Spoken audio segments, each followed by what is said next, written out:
역대하 연속 강의 11번째 시간이고요.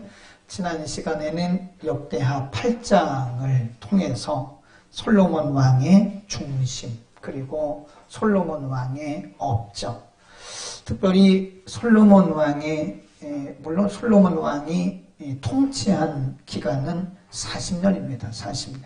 그런데 특별히 40년 가운데서 그가 왕궁, 자기의 왕궁을 건축하고 또 성전을 건축한 그 기간이 13년, 7년.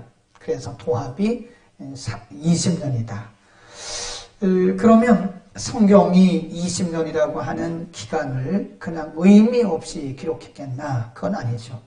20년이라고 하는 기간을 성경의 기자가 13년, 7년 이렇게 나눠가지고 20년이라고 하는 중요한 기간을 언급한 것은 하나님께서 솔로몬을 왕으로 세우신 다음에 하나님이 그에게 맡기신 사역을 감당할 수 있도록 하나님이 도우셨다는 사실을 우리에게 보여주시기 위한 것이다.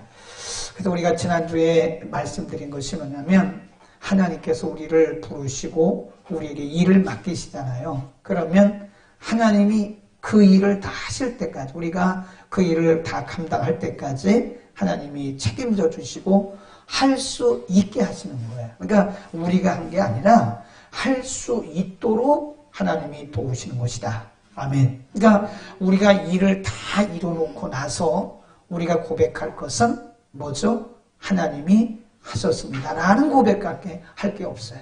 우리가 한 게 아니거든요. 그분이 한 겁니다. 그분이 하게 하신 거고 그분이 하신 것이고, 그래서 우리가 모든 일들을 다 이룬 다음에 우리가 양심적으로 정직하게 해야 할 고백은 뭐죠? 주님이 하셨습니다. 우리 옆에 인사합시다. 주님이 하셨습니다. 이렇게. 주님이 하신 거예요. 하나님이 하신 것이지 그게 사람이 한 게 아니다. 내가 한 것도 아니고 내 능력도 아니다. 그래서 신명기 8장 그리고 12장에 보면 너희가 가나안 땅에 들어가서 파지 아니한 우물물을 마시고 또 너희가 심지 않은 나무에서 과실을 따고 은과 금이 증식될 때 말하기를 내 힘으로 이것을 얻었다 할까 하노라 그랬어요. 그 뒤에 뭐라고 했냐면 너희가 한 것이 아니고 할 수 있는 능을 하나님이 주신 것이다 그랬습니다. 그러니까 우리의 고백은, 우리의 간증은 언제나 우리의 간증의 결론은 뭐예요? 주님이 하셨습니다. 하나님이 하셨습니다. 이 말밖에는 우리가 할 말이 없습니다. 다 그분이 하신 것이다. 오늘 이제 우리가 9장인데요.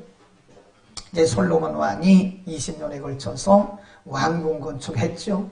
성전 건축했죠. 그리고 나서 솔로몬의 소문이 주변 나라에 다 퍼졌던 것 같아요. 거기 보면 스바라고 하는 여왕인데 이 여왕이 이스라엘로 와요. 그리고 이 솔로몬 왕을 만나는, 그래서 스바라고 하는 곳은요, 이 사람 이름이 아니고 이게 오늘날로 말하면 이게 저쪽 아라비아 반도 서남 쪽에 있는 남예멘이라고 그래요. 오늘날로 말하면 남예멘인데 그 나라의 여왕이 솔로몬에 대한 소문을 듣고 오는 겁니다. 그 왜 왔나? 1절. 9장 1절 있습니다. 시작. 스바 여왕이 솔로몬의 명예를 듣고 와서 어려운 문제로 솔로몬을 뭐 했대요? 시험이란 말은 테스트다, 테스트. 그러니까 스바 여왕이 이스라엘로 와서 이 솔로몬을 보기를 원했던 것은 솔로몬에 대한 소문이 전 세계 그 근방, 오늘날로 말하면 이 뭐라고 합니까? 그 저쪽에 그 아라비아 이쪽에 고대 근동 지역에 솔로몬에 대한 소문이 쫙 퍼진 거예요. 그러니까 이 스바 여왕이 진짜인가? 그 테스트하러 온 거예요. 테스트하러. 2절 보세요. 그만큼 이제 소문이 났던 거죠. 와서 물어봐요. 그 끝에 1절 끝에 보면 저가 솔로몬에게 나와 자기 마음에 있는 것을 다 말하며 2절 시작. 솔로몬이 그 묻는 말을 다 대답하였으니 솔로몬이 은미하여 대답하지 못한 것이 없더라 그랬어요. 네. 이게 진짜야? 이게 솔로몬의 지혜가 진짜야? 솔로몬의 지혜가 진짜인가 아닌가를 와서 스바 여왕이 테스트한 거예요. 이렇게 테스트하고 저렇게 테스트하고 이것도 물어보고 저것도 물어보고 막 물어보는 거예요. 근데 2절에 말씀하기를 스바 여왕이 물어보는 것 중에 솔로몬 왕이 대답하지 못한 게 하나도 없다. 은미란 말은 숨겨놓은 것이 없다. 하나도 대답하지 못한 것이 막힌 것이 없다는 거예요. 우리가 이때 보면 이렇게 질문 Q&A라고 그러잖아요. 질문하고 대답하는 그런 시간이 있잖아요. 근데 우리가 모르면 막혀요. 그러니까 순간적으로 자기가 잘 모르는 거에 대해서는 우리가 우물쭈물 그럽니다. 말이 막히니까 우물쭈물 하는 거죠. 네. 근데 솔로몬은 스바 여왕이 물어보는 쪽쪽 다 대답을 하는 거예요. 아주 넉넉하게 대답을 하는 거예요. 응? 그러니까 스바 여왕이 이렇게 말을 합니다. 3절 4절 시작. 스바 여왕이 솔로몬의 지혜와 그 건축한 궁과 그 상의 식물과 그 신복들의 좌석과 그 신하들의 시립한 것과 그들의 공복과 술 관원과 그들의 공복과 여호와의 전에 올라가는 징계를 보고 정신이 뭐했대요? 현황했다. 아주 정신이 잃을 만큼 그래 된 거예요. 솔로몬이 자기가 물어보는 거 다 대답하죠. 그리고 솔로몬의 왕국을 보고 층계가 있는데 아주 현란하게 하죠. 그러니까 이 스바 여왕이 그 모습을 보고 정신이 나갈 만큼 그렇게 충격을 받았는데 중요한 것은 8절입니다. 8절 굉장히 중요한, 이걸 키 센텐스라고 해요. 8절입니다. 다 보고 그 모습을 보고 솔로몬의 지혜도 듣고 6절 끝에 보면 당신은 내가 들은 소문보다 신하도다 더하다. 그러면서 8절에 이렇게 말해요. 시작. 당신의 하나님 여호와를 송중할지로다. 하나님이 당신을 기뻐하시고 그 위에 올리사 당신의 하나님 여호와를 위하여 왕이 되게 하셨도다. 당신의 하나님이 이스라엘을 살아나사 영원히 견고하게 하시려고 당신을 세워 저희 왕을 삼아 공과 의를 행하게 하셨도다. 그래요. 이게 스바 여왕의 감정이고 고백입니다. 그러니까 스바 여왕이 처음에 솔로몬을 만나러 올 때는요, 과연 그럴까? 솔로몬에 대한 소문이 전 세계 이스라엘 근방 고대 근동 지역에 다 퍼진 거예요. 그러니까 과연 그럴까? 과연 솔로몬이 그렇게 지혜로울까? 솔로몬이 다스리는 나라가 그렇게 풍성하고 그렇게 멋있을까? 그가 지은 왕궁이 그렇게 화려할까? 그러니까 의혹을 가지고 온 거예요. 질문을 가지고 온 거예요. 근데 와서 막상 솔로몬에게 물어보니까 대답 못하는 게 아무것도 없죠. 그러니까 소문보다 더 지혜롭고 들었던 소문보다 더 훌륭한 거예요. 그러니까 그때의 스바 여왕이 하는 얘기가 이것은 하나님이 하신 거다. 이것은 당신의 하나님이 당신을 세워서 하나님의 영광을 드러내는 거다. 그러면서 지금 스바 여왕이 솔로몬을 통해서 하나님을 알게 되는 거예요. 굉장히 중요한 말씀을 오늘 우리에게 주고 있는데, 그리고 9절 보세요. 많은 예물을 줍니다. 9절 10절 시작. 이에 저가 금 120달란트와 심이 많은 향품과 보석을 왕께 드렸으니 스바 여왕이 솔로몬 왕께 드린 향품 같은 것이 전에는 없었더라. 후람의 신복들과 솔로몬의 신복들도 오빌에서 금을 실어올 때에 백단목과 보석을 가져온지라. 그러면서 그때 스바 여왕이 솔로몬에게 드렸던 그 예물, 이게 이제 왕이 왕을 만나러 온 거기 때문에 외교적인 문제잖아요. 그러니까 외교적인 문제이기 때문에 그냥 오지 않고 이게 왕에게 선물을 준비했는데, 가서 만일 스바 여왕이 그랬을 것 같아요. 만일 가서 내가 확인한 결과 소문보다 못하면 이게 도로 다 가져오고 망신을 줄 것이다. 이런 생각을 했을 것 같아요. 성경은 없지만. 그러나 가서 막상 보니까 생각보다 훨씬 지혜롭고 그의 통치하는 나라가 풍성한 거예요. 그러니까 가져왔던 모든 것을 다 솔로몬에게 주고 가는 것이다. 우리가 오늘 본문을 통해서 성경이 이 솔로몬 얘기하려고 그런 게 아닙니다. 성경이 오늘 솔로몬 왕을 통해서 스바 여왕이 하나님을 알아요. 원래 이게 남해면 그쪽은요, 근동 그쪽은 다 우상 숭배하는 나라들이에요. 하나님을 진실하신 살아계신 하나님을 몰랐던 사람이에요, 스바 여왕이. 근데 솔로몬을 보고 그가 하나님을 인정하고 그가 당신의 하나님이 진짜 하나님이라고 그가 고백하는 것을 우리가 볼 수 있어요. 하나님은 지금도 신실하게 순종하는 하나님의 사람들을 통해서 하나님의 영광을 드러내세요. 하나님은 사람을 통해서 일하세요. 그러니까 여러분, 우리가 기도만 한다고 되는 게 아닙니다. 기도했으면 하나님이 누구를 통해서 일하신가를 주목해야 돼요. 하나님이 꼭 우리를 통해 일하실 때는요, 사람을 보내세요. 사람을 보내시고 사람을 때로는 통해서 우리에게 말씀하시는 거예요. 하나님은 지금도 하나님 말씀대로 살아가는 신실한 하나님의 사람들을 통해서 하나님의 영광을 드러나 가시화한다 그래요. 하나님의 영광이 하나님의 사람들을 통해서 가시화되는 것이다. 하나님이 아브라함을 왜 선택했겠어요? 하나님이 아브라함을 통해서 하나님의 하나님 되심이 드러나요. 또 우리가 요셉이라는 사람이 있죠. 요셉이 뭐 정확한 나이는 없지만 보통 우리가 17살에 애굽에 팔려가요. 형들에게 미움받아가지고 애굽에 팔려가요. 보디발의 가정에 가서 가정 총무가 되는데 노예입니다. 말이 팔려간 거지 노예. 그것도 보디발의 그 아내로부터 성적인 유혹을 받고 하나님 믿는 중심을 지키려고 하다가 누명을 썼어요. 사실 보디발의 아내가 누명을 요셉에게 그냥 뒤집어 씌운 거예요. 근데 아무리 그래도 요셉은 자기가 억울하다고 뭐 그러지 않습니다. 그냥 흘러가는 대로 두는 거예요. 이게 굉장히 중요합니다, 여러분.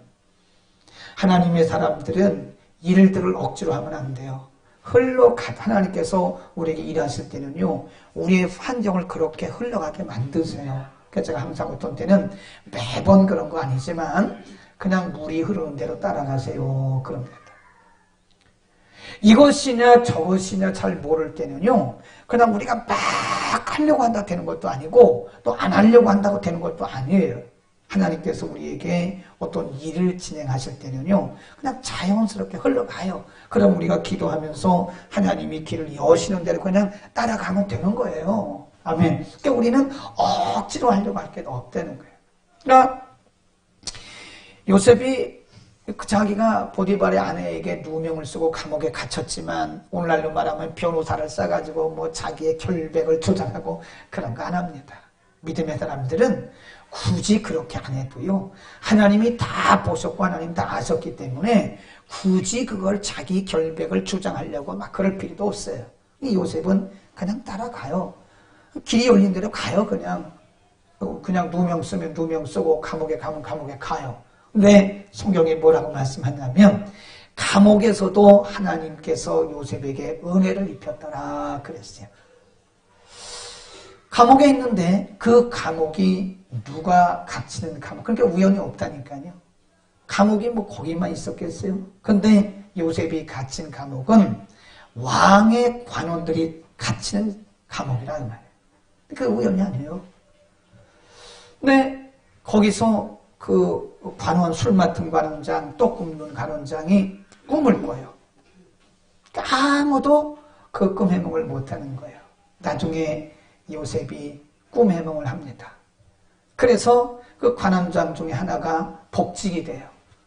그 나중에 그 애굽왕이 꿈을 꿨는데 그 꿈을 꾸고 막 그 꿈 해석을 못해가지고 번민을 하니까 그때 요셉의 꿈 해몽을 받았던 그 관원이 왕에게 뭐라 그러냐면, 제가요 감옥에 있었는데 그때 그 이스라엘에서 팔려온 그 노예 하나 있었는데 그 노예가 제 꿈을 해석했는데 제 꿈대로 제가 좀 이렇게 복직이 돼서 여기 있습니다. 그래. 그러니까 왕이 뭐라고 하냐면 그 누구냐? 그 빨리 데려오도록 해라 말이에요. 그래서 요셉이 왕 앞에 섰잖아요. 그러니까 왕 앞에 서니까 왕이 자기 꿈을 꿨는데 무슨 꿈인지 잘 몰라요. 한번 펴봅시다. 우리 창세기 41장으로 갑니다. 창세기 41장. 그때 요셉이 왕의 꿈, 해몽을 쭉 하는 내용이 거기 두 번 나옵니다. 31절, 32절 꿈 해몽이 쭉 나오고요. 그 꿈 해몽을 듣고 나서 애굽 왕이 뭐라고 하는지 아세요? 자, 37절, 38절, 39절, 40절까지 시작. 바로와 그 모든 신하가 이 일을 좋게 여긴지라. 바로가 그 신하들에게 이르되 이와 같이 하나님의 신이 감동한 사람을 우리가 어찌 얻을 수 있으리요 하고 요셉에게 이르되 하나님이 이 모든 것을 네게 보이셨으니 너와 같이 명철하고 지혜 있는 자가 없도다. 그러면서 자기의 반지를 딱 빼가지고 이제 요셉에게 끼우면서 애굽의 2인자를 삼아요.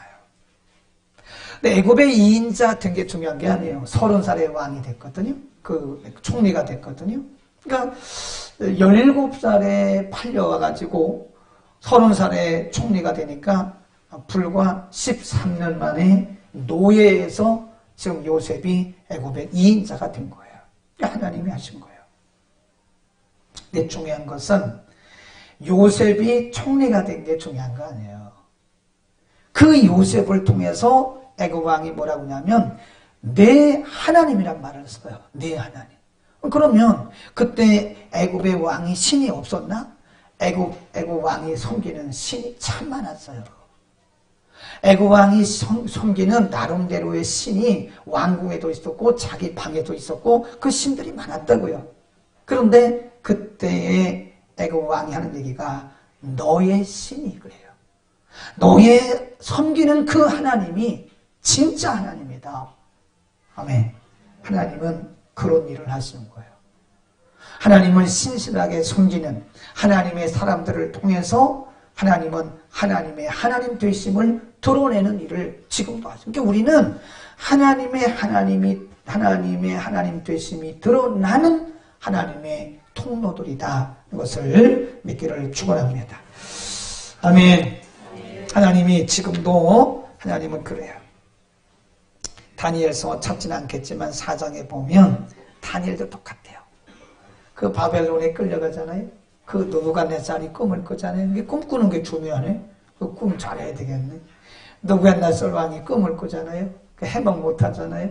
다니엘이 나중에 불려가서 꿈 해몽하잖아요. 그 똑같은 요셉에게 아주 비슷해. 그때 느부갓네살 왕이 하는 얘기가 너의 하나님이 진짜 하나님이다 그래요. 바벨론의 왕들이 그 얼마나 많은 우상들을 섬겼겠어요. 근데 바벨론 왕이 말하기를 내가 섬기는 신은 진짜가 아니야. 내가 섬기는 그 하나님이 진짜 하나님이야. 이렇게 얘기를 하는 거란 말이에요.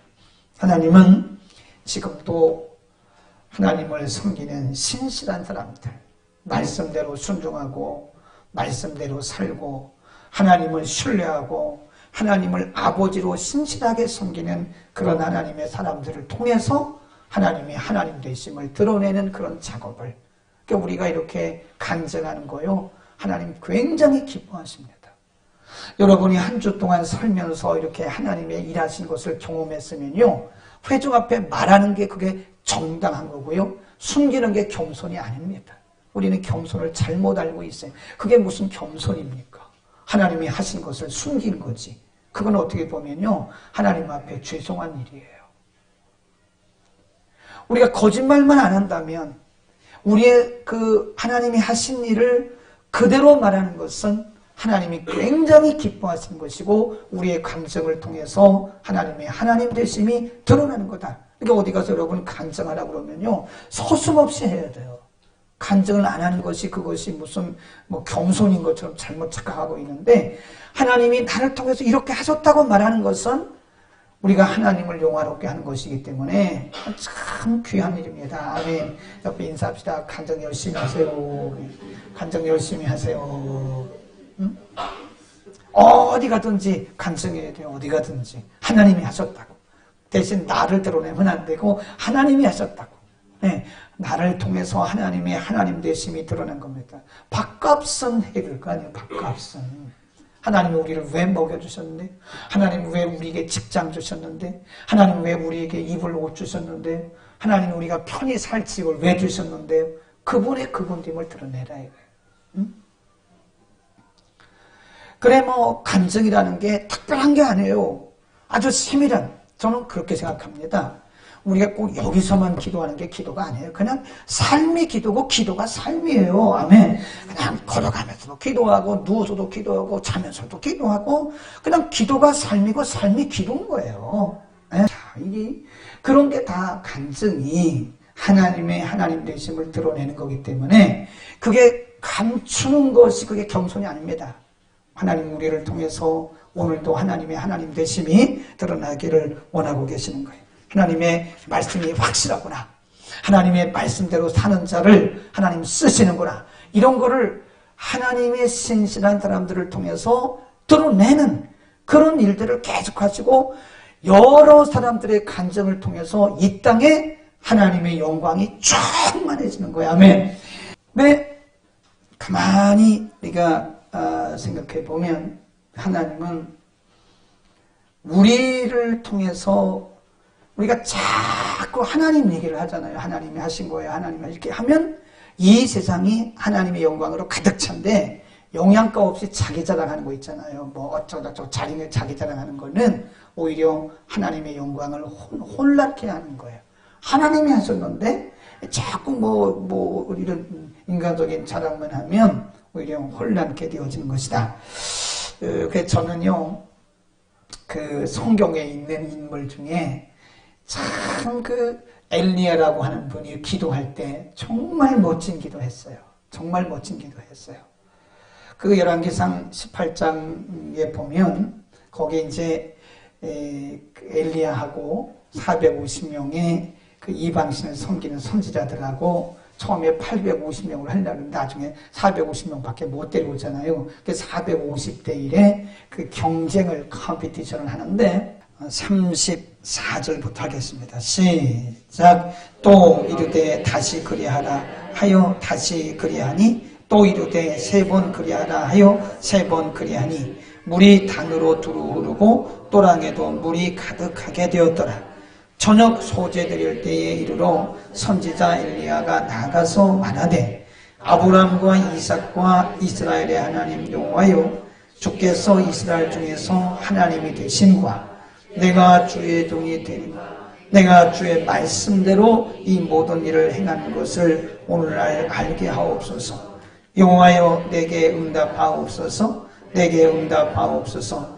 이 백성으로 주 여호와는 하나님이신 것을 주는 저희의 마음으로 돌이키게 하시는 것을 알게 하오. 그러니까 여기 보면 엘리야의 기도의 제목이 하나님 이 백성들로 하여금 하나님이 하나님이신 것을 알게 하시고 그래.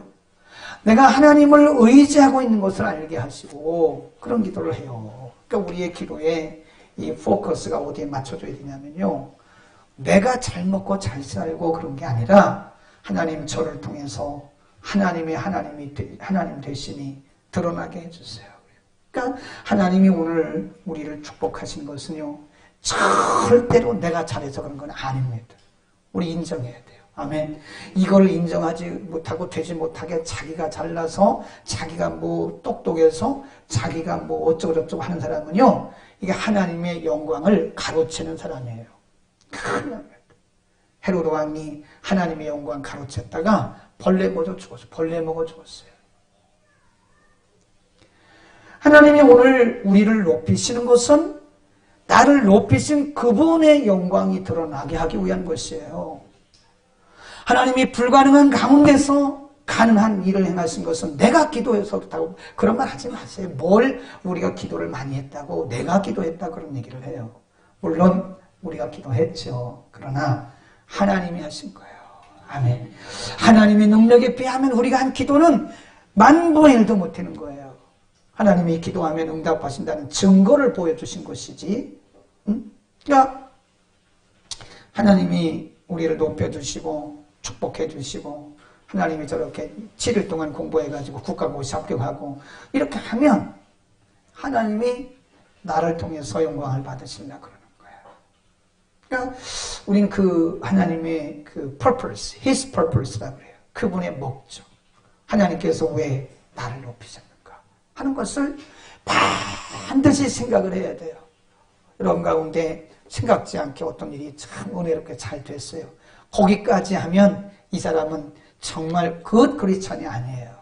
성숙한 크리스찬이 아닙니다. 진짜 성숙한 크리스찬은요, 하나님이 하신 일을 묵상해야 돼요.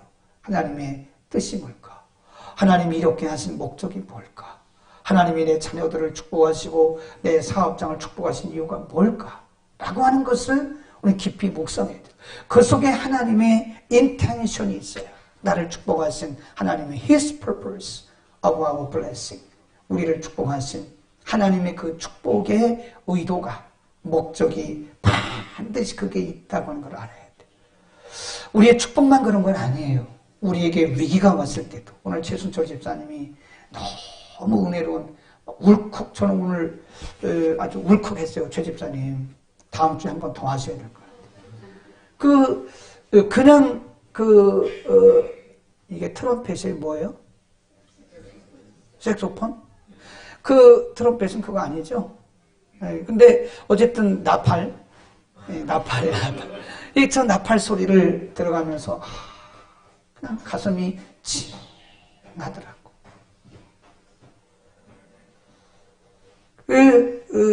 그 찬양을 들어가면서 가슴이 찡하고 은혜가 되더라고요.